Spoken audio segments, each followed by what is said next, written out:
الحمد لله وكفى وسلام على عباده الذين اصطفى. أما بعد فأعوذ بالله من الشيطان الرجيم. بسم الله الرحمن الرحيم. يا بني أقم الصلاة وأمر بالمعروف وانهى عن المنكر واصبر على ما أصابك إن في ذلك من عزم الأمور.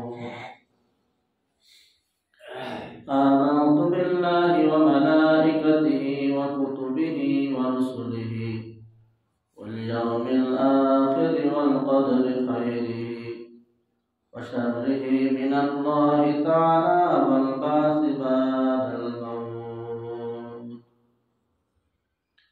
اللهم بارك لنا في رجب شعبان وبلغنا رمضان.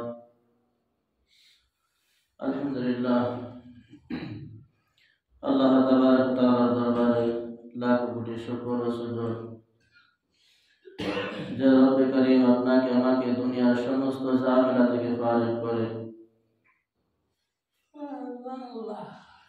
বছরের প্রথম জুমায় হাজির হওয়ার তৌফিক দান করে দেন।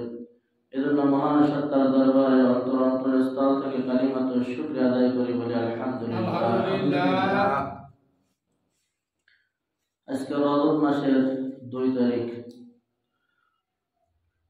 আর 2 মাস পরেই সেই মাহে রমজান আমাদের জন্য অপেক্ষা করতেছে।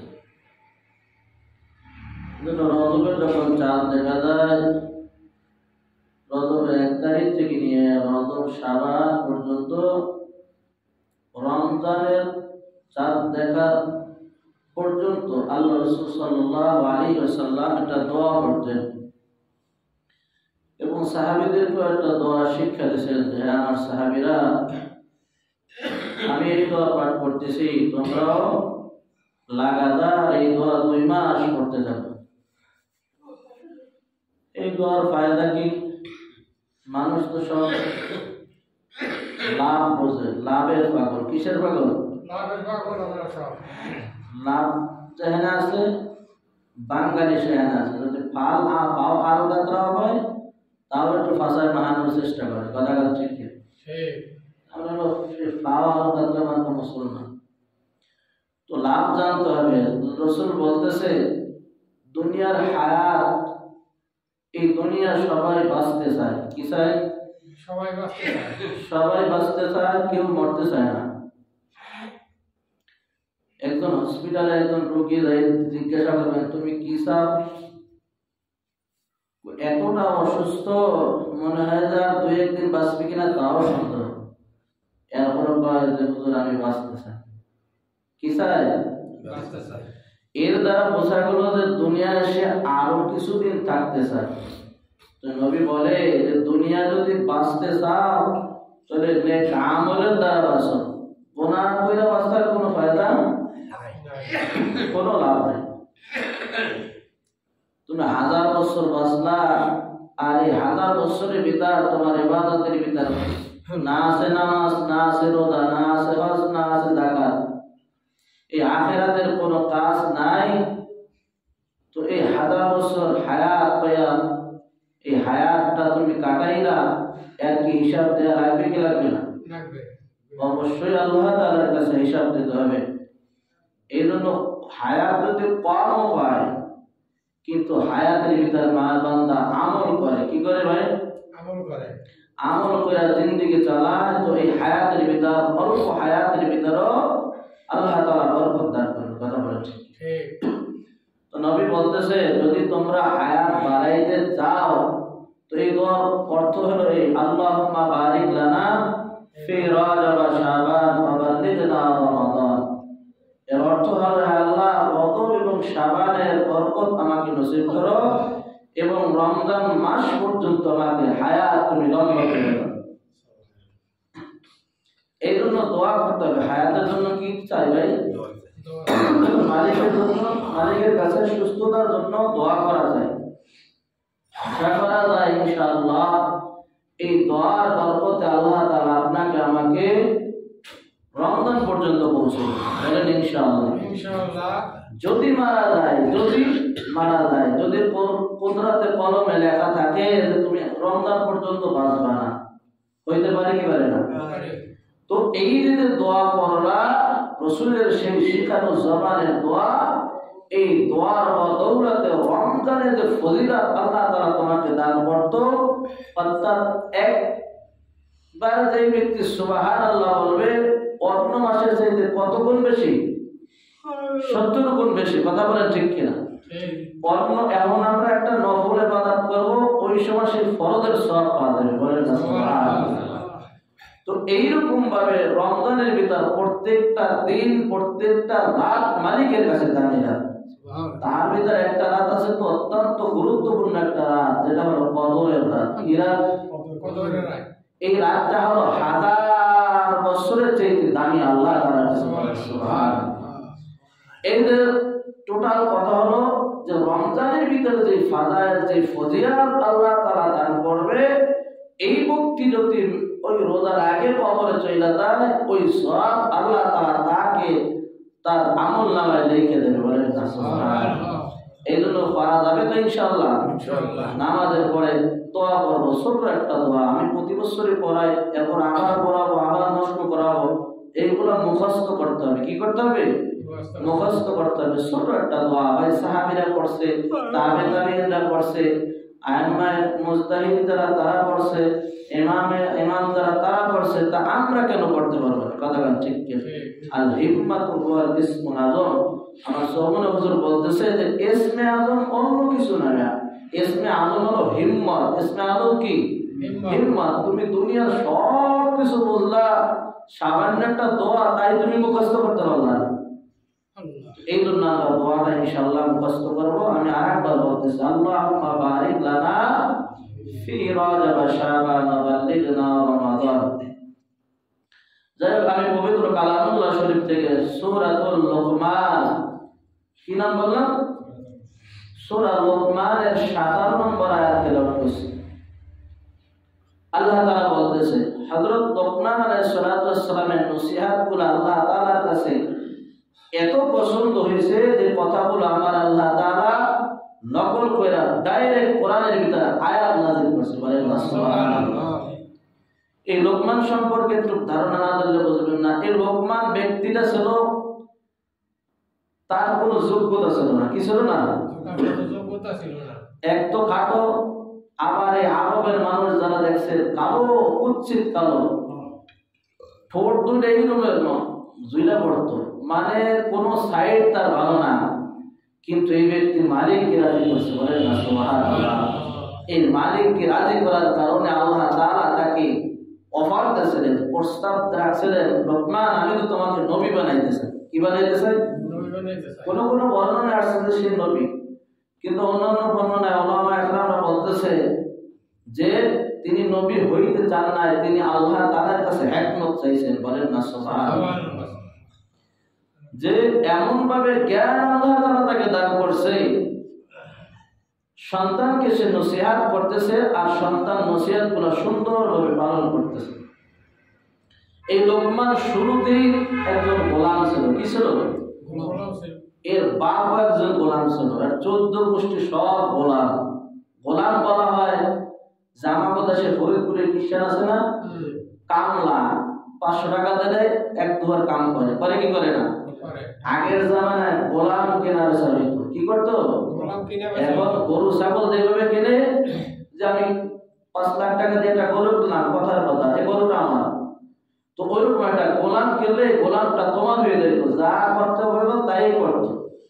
তো এই 14 গোষ্ঠী সব গোলাম ছিল। লোকমান হাকিম সেও গোলাম ছিল। কথা লম্বা হয়ে যায়। এই লোকমান হাকিম তার মুনিব ছিল, এই মুনিবের কথাগুলো মানত আর জবানে জবানে আল্লাহর জিকির করত, জবানটা সবসময় পবিত্র রাখতো। বলেন না সুবহানাল্লাহ। হঠাৎ একদিন এই লোকমান হাকিমকে গোলাম আজাদ করে দিয়েছে। মালিক কি করছে? আজাদ করে দিয়েছে। মালিক যখন আজাদ করে দিয়েছে, এই লোকমান হাকিম বয়ান করতেছে, আর এক ভদ্রলোক সেও এক সময় ওই মালিকের গোলাম ছিল, কিন্তু এখন এই বলতে এই সাহস পায় না যে সে আমি কিভাবে বলে দেয়, ভাই আপনি কি সেই লোকমান হাকিম যে নাকি অমুকের গোলাম ছিলেন, আমিও তার আন্ডারে কাজ করতাম, কিন্তু সময়ের কারণে আল্লাহ তাআলা আপনাকে এত উঁচা জায়গায় বসাইলো, আল্লাহ তাআলা সেই বকরির রাখাল থেকে এখন মানুষের রাখাল বানাইলো। এই কথা সে বলতে সাহস পাইতেছে না, কিন্তু লোকমান হাকিম বয়ান করে আর ওই ভদ্রলোক ওই বয়ানগুলো নোট করে, বলেন না সুবহানাল্লাহ। তো একদিন বলছে যে আজকে আমি আর না বলেই পারতেছি না, তো বলতেছে ভাই আপনার কাছে তো আমি একটা কথা বলতে চাই, যদি আপনি অনুমতি দেন তো বলবো। তো লোকমান হাকিম বলতেছে ঠিক আছে ভাই তুমি বলো, কি বলবা? বলতেছে আপনি কি অমুক মালিকের গোলাম ছিলেন? হ্যাঁ অবশ্যই ছিলাম। কিছু মানুষ আছে দেখবেন এরা পিছনের কথা মনে রাখে না, এরা নেমো খারাপ। এরা কি নেমো খারাপ? এরা আল্লাহ তাআলার শুকরিয়া আদায় করতে পারে না। কথা বলেন ঠিক? এই জন্য পিছনের ইতিহাস ভুলে যাওয়া যাবে না। আমি কি ছিলাম, এখন কি হয়েছি, একসময় আমার বাপ দাদার কিছুই ছিল না, আমি এখন বিশাল কোটিপতি। কথা বলেন ঠিক কি? এমন আছে কিনা? আবার ওই বাপ দাদার অনেক সম্পদ ছিল, অনেক টাকার মালিক ছিল, এখন তারা যারা নাতিপতি সাতিপতি আছে সব উকিল আছে না নাই? এটা হলো গাড়ির একটা চাকা ঘোরে, কি করে? এই চাকা শুধু ঘুরতে থাকে। তো লোকমান হাকিম বলতেছে ভাই আমি তো তার গোলাম ছিলাম, এতে অস্বীকার করতে কোনো অসুবিধা আছে? না, কোনো অসুবিধা নাই। হ্যাঁ ভাই আমি ছিলাম। ভাই আমিও তো তার গোলাম ছিলাম, কিন্তু তুমি কোন কারণে ওই জায়গা থেকে মুক্তি পাইয়া তুমি এই এখন গরুর রাখাল বকরির রাখাল বাদ দিয়া এখন আল্লাহ তোমাকে মানুষের রাখাল বানাইছে? বলেন না সুবহানাল্লাহ। তো 12টা কারণে আমি ওই জায়গা থেকে আল্লাহ তাআলা আমাকে এই জায়গা নিয়ে আসছে। কয়টা কারণে? 12টা কারণে। এক নম্বর হলো জবানকে হেফাজত করার কারণে আমি লোকমান হাকিমকে ওই বকরির রাখাল থেকে আল্লাহ তাআলা টান দেয়া আজকে মানুষের রাখাল বানাই দিয়েছে। আজকে আমি কথা বলি তো লক্ষ লক্ষ মানুষ আমার কথা শুনে, আমি বুদ্ধি আমার বুদ্ধি নিয়ে বুদ্ধিজীবীরা চলে। কথা বলেন ঠিক কিনা? এই জন্য দোস্ত জবানকে হেফাজত করা চাই। এই লোকমান হাকিম তার সন্তানকে নসিহত করতেছে, ইয়া বুনাইয়া আকিমিস সালাত ওয়া'মুরু বিল মা'রুফ ওয়া নাহি আনিল মুনকার ওয়াসবির আলা মা আসাবাক ইন্না ফি যালিকা মিন আজমিল উমুর। সূরাতুল লোকমানের 17 নম্বর আয়াতের ভিতর বলতেছে, হে বৎস তুমি নামাজ পড়ো, তুমি নামাজ কায়েম করো এবং ভালো কাজ করার আদেশ করো, অসৎ কাজ থেকে মানুষকে বাধা প্রদান করো, বিপদে তুমি ধৈর্য ধারণ করো। নিশ্চয় নিশ্চয় এইগুলো যা আমি বললাম, এই 4টা কাজ আল্লাহ তাআলার কাছে অত্যন্ত মনোনীয়, অত্যন্ত প্রিয় কাজ, ভালো কাজ। বলেন না সুবহানাল্লাহ। বাপ সন্তানকে নসিহত করতেছে, সন্তানের কাছে নসিহত পেশ করতেছে। বলেন না সুবহানাল্লাহ। আজ পর্যন্ত কি আপনি আমার সন্তান আপনার বাচ্চাকে আমার বাচ্চাকে এইভাবে বলছি, বাবা আসো মসজিদে যাই 2 রাকাত নামাজ পড়ে, আজকে জুমার দিন আসো, আজকে ফজরে ডাকতি, এরকম ভাবে ডাকাডাকি কেউ করে না? করে না। যার নামাজ সেই করে। কথা বলে ঠিক কিনা? ভাই এখন বলা এখন শোনে না। আরে বাবা শোনানোর একটা সময় থাকে, কি থাকে? সময় থাকে। এই সময়টা আল্লাহ এবং রাসূল বাতাই দিয়েছে যে বাচ্চার বয়স যখন 7 বছর হবে, কয় বছর? 7 বছর হবে, তখন তুমি নামাজের ট্রেনিং দাও। কি করো? নামাজের ট্রেনিং দিতে থাকো, নামাজের আদব কায়দা সবকিছু শিক্ষা দাও।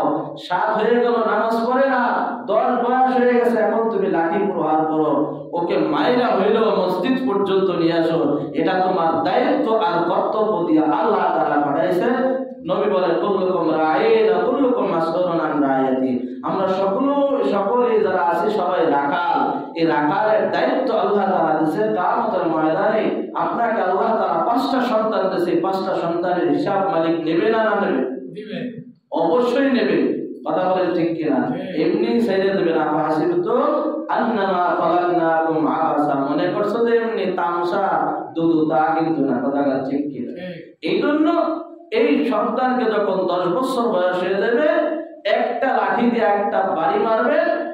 কাফেরদের ময়দানে, যুদ্ধের ময়দানে কাফের মারলে, একটা কাফের মারলে যে পরিমাণ সওয়াব হইতো, ওই পরিমাণ সওয়াব আপনার আমল নামে আমার আল্লাহ লিখে দেবেন। না সুবহানাল্লাহ। কারণ আপনার সন্তানের ঘরে এখন কে বসছে? শয়তান কে করছে? শয়তান করছে। এই শয়তানকে মারার জন্য লাঠি ব্যবহার করতে হবে 10 বছরে। টাইম কয় বছর? এখন আপনি ওই মোটা গাছ এখন বাড়ি দিলে কিন্তু আপনি ভাইড়ে যাবেন। কি করবেন? আপনার উল্টা ঘুরে বলাবে। এই জন্য গাছ লাগানোর একটা সময় আছে, পানি দেওয়ার একটা সময় আছে। পানি গাছ লাগাই দিলাম, গাছ সার ওষুধ দিলাম না, পানি দিলাম না, ওই গাছে ফল দেবে? দেবে না। ওই গাছ লাগানোর সময় যদি সোজা করে লাগাই, আল্লাহর ফজলে গাছটা সোজা হয়ে যাবে। কোদালের গাছটা যদি একটু বেঁকা লাগাই, যে অন্য ফলটে ছাওয়া পড়বে, ওরা যেন ধান পান না আনতে পারে। অনেক সময় ওরা তেজ হইয়া ওই জায়গাটা আমার কাছে বেঁচে চলে যাবে। কথা ঠিক কিনা? এই গাছ এখন বিশাল মোটা হয়েছে। এখন যদি সর্বনাপের সামনে আনে, বড় বড় ওলামা একরাম যারা আছে, তারা এটা হুজুর দোয়া ইউজ করে আর ঘাড় ধাক্কা দিয়া গাছটা সোজা বানান। বলেন এই ঘাড় ধাক্কা দিলে গাছ সোজা হবে? আমরা সোজাই দেবো। কে দেবো? আমরা সোজাই দেবো। পৃথিবীর কেউ এই বেকা গাছ জীবনে সোজা করার ক্ষমতা রাখে না। এই জন্য বাচ্চাদের বয়স যখন ছোট থাকবে, ওদের মনটা থাকে কোমল কাদা মাটির মতো নরম। বলেন না সুবহানাল্লাহ। এই মাটি যখন কাদা থাকে, তখন যা সম্ভব তাই বানানো যায়। কথা বলেন? মাটি যখন শুকায় যায়, এই মাটি দিয়ে কিচ্ছু হয় না, কিচ্ছু হয় না। শুধু ঢেলা কুলুক ছাড়া কিছু বানানো যায়। কথা কাদা মাটিতে সব কিছু অলংকার, সব কিছু আকৃতি করা যায়। পাতিল বানানো যায়, কলসি বানানো যায়, যা মনে চায় তাই বানানো যায়। এই জন্য বাচ্চাদের মন যখন ছোট থাকে, কোমল থাকে, ওই সময় এই নামাজ আর রোজার ট্রেনিং দিতে হবে। কথা বলেন ঠিক কিনা? সেরে আপনার দায়িত্ব আপনি খালাস হইবে, নসেদ কিন্তু মালিক আপনাকে ছাড়বে না। কথা বলেন ঠিক কিনা? যাইব দোস্ত বলতেছিলাম, হযরত লোকমান হাকিম তার সন্তানকে 11টা উপদেশ দিয়েছে। কয়টা উপদেশ? 11টা উপদেশ। এক নম্বরে আল্লাহর পরিচয় দিয়েছে, আমানতু বিল্লাহ, তুমি ঈমান আনো আল্লাহর প্রতি। এই যে আল্লাহ তাআলা আসমান আর জমিন বানাইছে, তোমাকে আমাকে সৃষ্টি করেছে, ঈমানের শিক্ষা দিয়া। এরপরে বলছে লা তুশরিক বিল্লাহ, হে আমার সন্তান, হে আমার বৎস, খবরদার খবরদার শিরক করিও না। কারণ শিরক এমন একটা অপরাধ, এই অপরাধের গুনাহ আমার আল্লাহ মাফ করে না। পৃথিবীতে যত গুনাহ আছে, সব গুনাহ আল্লাহ তাআলা চাইলে মাফ করতে পারেন, কিন্তু একমাত্র শিরকের গুনাহ আল্লাহ তাআলা মাফ করবেন না। কথা বলেন ঠিক কিনা? লা তুশরিক বিল্লাহ, খবরদার হে বৎস তুমি শিরক করিও না। ঈমানের ট্রেনিং আগে দেওয়ার পরে এবারে ইসলামের ট্রেনিং দিতেছে। কত সুন্দর কোরআন নসিহত আমার আল্লাহ তাআলা সূরা লোকমানের ভিতর আল্লাহ তাআলা বয়ান করতেছে। এক নম্বরে নামাজ পড়তে হবে। এরপরে 11টা নসিহত করে বলল, হে সন্তান, তুমি জিন্দেগিতে যতদিন হায়াত পাবা এইগুলা আমল করবা। আর সন্তান বলতেছে সামিনা ওয়া আতানা, বাবা আমি শুনলাম, জীবনে যতদিন আমি হায়াত পাবো আপনার কথার উপরে আমি চলার চেষ্টা করব। কত সুন্দর নসিহত আমার আল্লাহ তাআলা কোরআনের ভিতর বলছে। কথা ঠিক কি? অদস্ত 11টা নসিহত করে বলল, বাবা এইগুলো আমি মাননা শুনলাম এবং মানার চেষ্টা করব। তো বাবা আপনার কাছে কিছু টাকা চাইতেছি, আমাকে কিছু টাকা দেন, আমি একটু ব্যবসা বাণিজ্য কইরা খাই, আমার হাতে তো কোনো টাকা নাই। হযরত লোকমান হাকিম বলতেছে, বাবা আমার কাছে তো নগদ কোনো ক্যাশ নাই, যা পারি বাইরে সুইরা খাইয়া বালাই, নগদ কোনো ফান্ড নাই, কোনো অ্যাকাউন্ট নাই, আমি টাকা পাবো কোথায়? বাবা যাও, আমার এক বন্ধু ওই সমুদ্রে থাকে, সমুদ্রের ভিতর দোতলা একটা বিল্ডিং আছে, ওই বন্ধুর কাছে আমি 3000 টাকা পাবো। আমি যত লোক পাঠাই সবসময় বলে রাত্রে থাকা লাগবে, রাত্রে থাকলে তোমাকে টাকা দেব। বাবা খবরদার রাত্রে থাকা যাবে না, টাকা নিয়ে দিনের বেলা তুমি চলে আসবা। যাও, আমার বন্ধুর কাছে আমি 3000 টাকা পাবো। ঠিক আছে বাবা, চললাম। কয়টা বাবা? আর 9টা নসিহত শোনো। কয় কি নসিহত বাবা বলেন? কয় ঘর থেকে যখন তুমি বের হবা 2 রাকাত হাজাতের নামাজ পড়বা, 2 রাকাত সফরের নামাজ পড়বা। কারণ আমার সফরটা হইতেছে আমার আল্লাহর জন্য। ঘর থেকে আমি বের হইলাম, নামাজ পড়া মালিকের কাছে দোয়া কইরা বিসমিল্লাহি তাওয়াক্কালতু আলাল্লাহি লা হাওলা ওয়ালা কুওয়াতা ইল্লা বিল্লাহ। হাদিসের ভিতরে আছে, যেই ব্যক্তি এই দোয়া কইরা সকালবেলা ঘর থেকে বের হবে, সমস্ত জায়গা ভ্রমণ করার পরে আবার ফিরে আসবে, আল্লাহ তাআলা কিছু ফেরেশতা ফেরেশতা দিয়া ওই ব্যক্তিকে নিয়ন্ত্রণ করবে, সহি সালামতে আবার ওই ঘরে পৌঁছাইয়া দেবে। বলেন না সুবহানাল্লাহ। ওই ব্যক্তির দিনের বেলা কোনো বিপদ হবে না, সমস্ত বিপদ থেকে স্বয়ং ফেরেশতা আল্লাহর হুকুমে তাকে সহযোগিতা করবে। বলেন সুবহানাল্লাহ।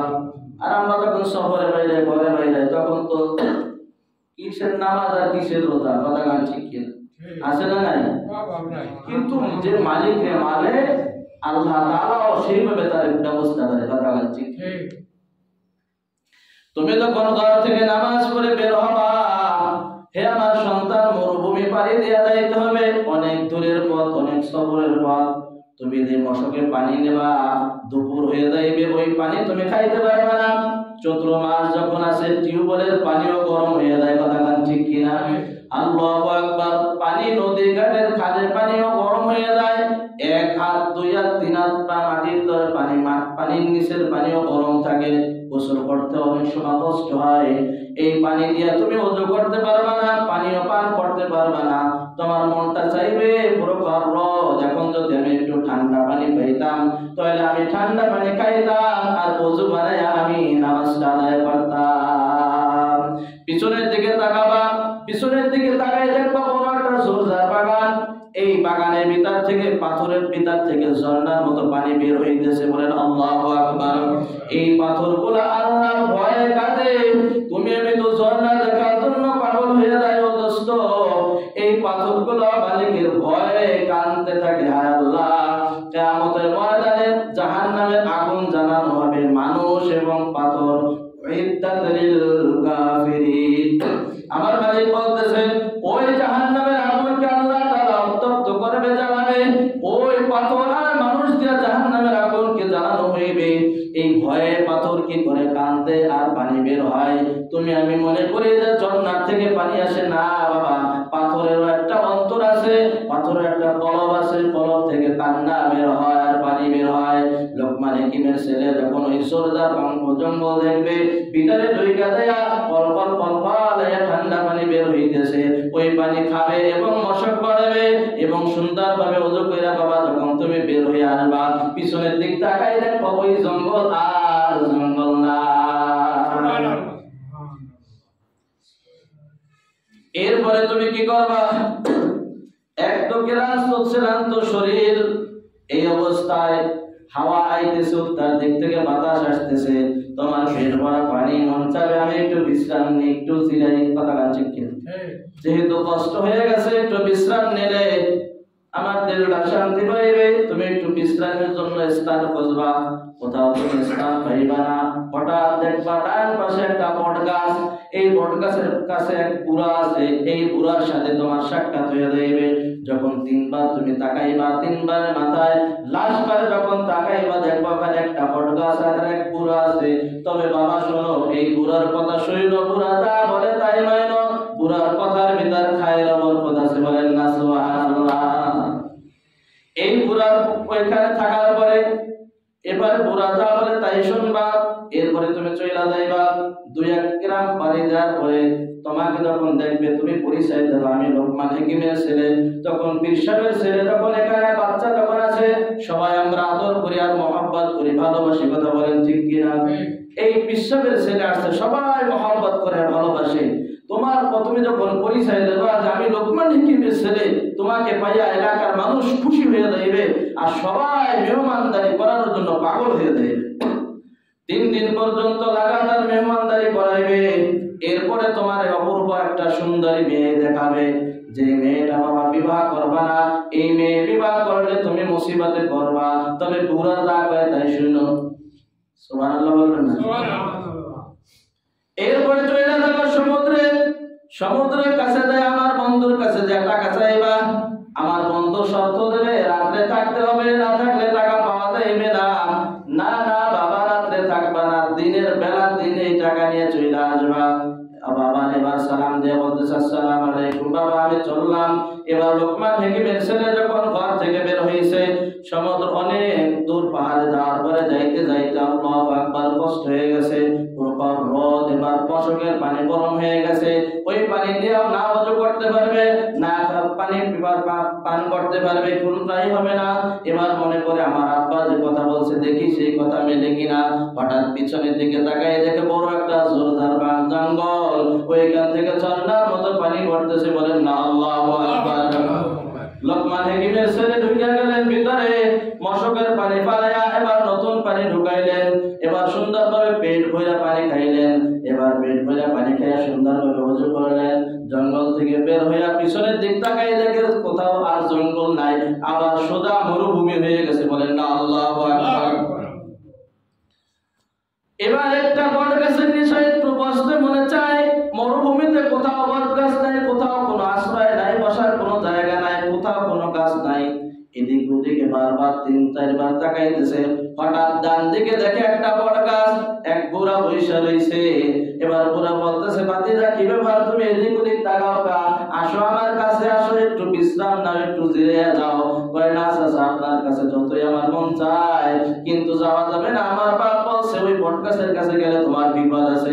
তবে বুড়া যা কয় তাই শোনো, ভাতিজা এই কথা কি তোমার বাপ বলছে? হ্যাঁ চাচা, এটা তো বলছে আমার মনে নাই। আমি তো সেই চাচা, আসো, কোনো ভয় নাই, কোনো বিপদ নাই। এবার ভাতিজা যখন পড়ছে, পেট ভরা ঠান্ডা পানি, ক্লান্ত শ্রান্ত দেহ, 1 মিনিটের ভিতর ঘুম এসে গেছে। ঘুম যখন আসছে, মাথার কাছে ছিদ্র, একটা বিষাক্ত একটা জাতি সাপ বের হইয়া ওই ঘুমের ভিতরে হযরত লোকমান হাকিমের ছেলেকে এক ঠোকে রক্ষণ কইরা বিষ নিয়ে আবার সাপটা যখন করতে যাইতেছে, এবার মুরব্বি ওই সাপ চাইবেদরা বলতেছে, হে সাপ তাড়াতাড়ি বিষ উঠা, কারণ এই যুবকরে আমি এই জায়গা বসাইছি, নচেত এই যুবক কিন্তু বসতে চায় না। কথা বলেন ঠিক কিনা? এই সাপ যখন আবার ঘুমের ভিতর বিষ নিয়ে এনেছে, এবার কি করছে, ওই বুড়া চাচা একটা দা দিয়া সাপটারে কাইটা 2 টুকরা কইরা এক দাঁত ফালাই দিয়া, লেজের দাঁত ফালাই দিয়া, মাথার দাঁত ওই লোকমান হাকিমের ছেলের মাথার কাছে রাইখা ওই বুড়া এবার অপেক্ষা করতেছে, যখন নাকি যুবকের ঘুম ভাঙবে তখন সব দৃশ্যগুলা বলবে, তোমার সাথে এই কাজ করছে। লোকমান হাকিমের ছেলের যখন পর্যাপ্ত পরিমাণ ঘুম হয়ে গেছে, উঠছে, ঘুমের থেকে ওঠার পরে দেখে মাথার কাছে সাপ, চিক দিয়া বাঁধতে উঠছে, কি ব্যাপার আমার মাথার কাছে সাপ? চাচা বলতেছে, ভাতিজা কোনো ভয় পাইও না, এই সাপে তোমাকে আঘাত করছিল, এই সাপের থেকে আবার বিষ নামাইছি আমি, এখন তুমি সুস্থ আছো, তোমার কোনো সমস্যা নাই। এবার লোকমান হাকিমের ছেলে শুকরিয়া দান 2 রাকাত নামাজ আদায় করছে। কি করছে? এবার চাচা ভাতিজা লম্বা গল্প বলতেছে, ভাতিজা কই দেবা? ওই চাচা অমুক জায়গা আমার বাপের বন্ধু আছে, তার কাছে আমার বাপ 3000 টাকা পায়, ওই টাকা আনার জন্য যাব, তবে চাচা আপনাকে আমি নিয়ে যাব, আপনি কি বলেন? কয় না ভাতিজা আমি যাব না। কয় না চাচা, আপনারে না নিয়ে আমি যাব না। চাচা ভাতিজা চলছে 2-1 এলাকা যাওয়ার পরে এবার পরিচয় দিয়েছে, আমি লোকমান হাকিমের ছেলে, পীর সাহেবের ছেলে। আসলে যখন নাকি আমরা মহব্বত করি, কি জন্য মহব্বত করি? পীর সাহেবের ছেলে, পীর সাহেবের কারণে তার সন্তানের বড় মহব্বত। কথা বলেন ঠিক কিনা? সবাই ডাক আসতেছে, আমার ঘরে আসেন, আমার ঘরে আসেন, আপনার বাপ খুব মহাজ্জাজ মানুষ, আমাকে খুব কাছের মানুষ, আজকে আমার ঘরে মেহমানদারি, ঢালা 3 দিন লাগাতার মেহমানদারি করানোর পরে সুন্দর একটা অপূর্ব একটা মেয়েকে এবার উপস্থিত করছে ওই লোকমান হাকিমের ছেলের কাছে। আর বাপ কি বলছিল? কি বলছে? এই মেয়েকে বিবাহ করলে তোমার বিপদ আছে। কি আছে?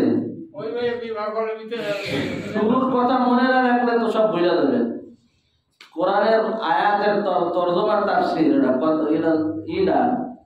এটা কোনো বানোয়ার কোনো কথা না, খোলাসাতুল আম্বিয়ার ভিতরে ঘটনা আসছে। তো দোস্ত, এবার ওই মেয়েকে যখন দেখানো হইল, লোকমান হাকিমের ছেলে বলতেছে, চাচা মেয়ে তো আমার পছন্দ হয়ে গেছে। কি হয়ে গেছে? আপনি কি বলেন? বলেন, যেহেতু আমার আব্বা বলছে যে বিয়ে করা যাবে না, আপনি কি বলেন? যদি আপনি করেন তো আমি বিয়ে করবো, আমার তো মন চায়। এইরকম সুন্দরী মেয়ে আমি আর দ্বিতীয় জন পাই নাই। কথা ঠিক কি? আমরা সবাই সুন্দরের পাগল। কিসের পাগল?